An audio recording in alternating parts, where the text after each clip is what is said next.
দেখো আমার বিল্ডিংটা দেখো, দেখাচ্ছি একটু। এই যে জাস্ট বিল্ডিংটা,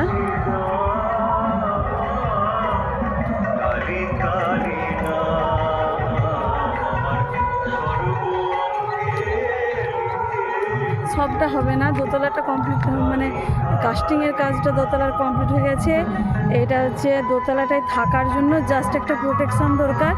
তো এমনিতেও তো সেট করতে হবে, সে কারণে এই চিলেকোঠা থেকে একটা রুম জাস্ট বের হবে, বাকিটা পড়ে থাকবে। এত রুমের কি দরকার আছে, বেকার খরচ। তাই আর এগুলো আর করবো না, এগুলো থাকবে।